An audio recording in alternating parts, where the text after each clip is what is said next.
So mga kagusla, ayun, mag-almusal na tayo, magkakape na tayo mga kagusla, no? So ito nga pala yung ating ito nga pala yung ating kakapingin. Ayan, may kamote, of course ang ating paboritong balin sususo, and then sumang balinghoy, at itong ito para ilagay sa amin. Ito pala yung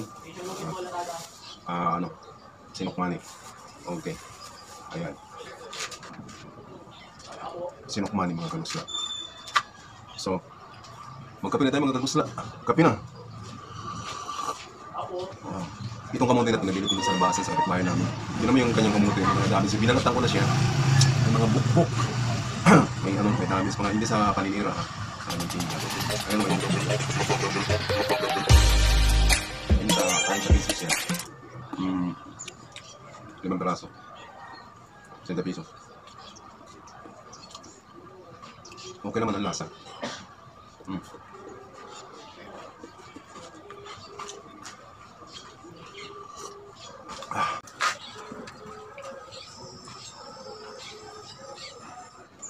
Ayan. Titikman natin. Grabe talaga si ate yung kanyang gawang suman. Akala mo yung malaki talaga. Grabe talaga si ate. Akala mo yung malaki talaga yung suman. Binalo, dalawang ganito kapal ang kanyang binalot na dahon ng saga. Grabe. Malaki nga naman pagtitingnan. Shout out nga pala yung kay ate yung binibilang ko ng kakanin dyan sa Dalaykan. Mga kagusla, ito yung masarap sa umaga. Kape. Mga suman.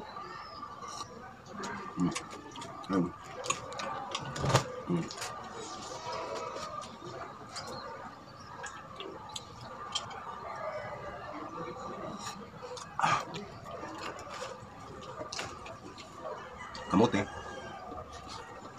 And of course, ang ating paboritong baling sususo.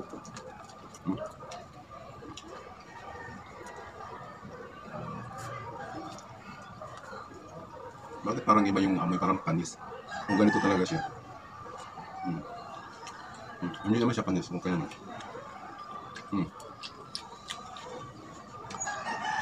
Kaya na tayo mga tangos na, kape na.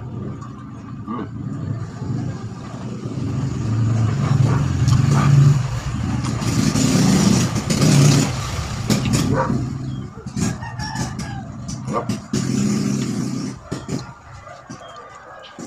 Kamuti.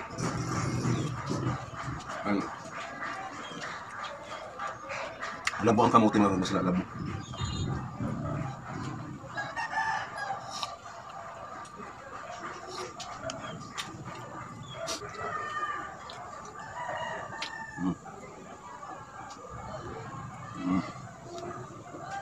Sarap.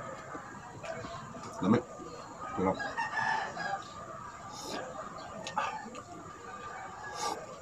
Ayan. Grabe. Grabe. Ang ating ang atong biko.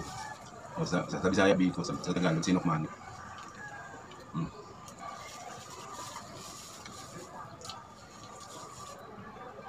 Grabe. Grabe namin. Grabe ang sarap.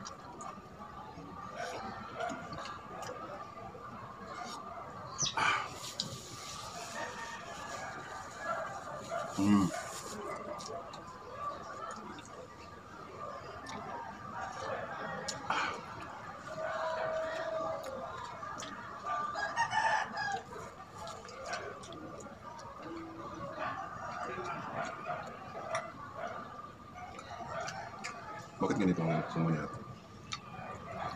Anong guys mo? Yung kulay ng kabuko parang sira na. Kung ganyan talaga ang kulay.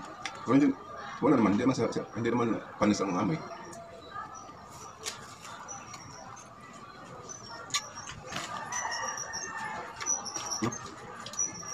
Ito naman.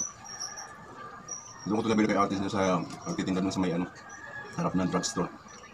South Star sa Dalaykan.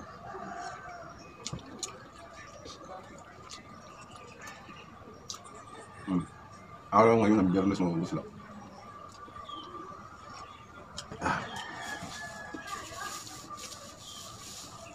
Subusin na natin tong biko.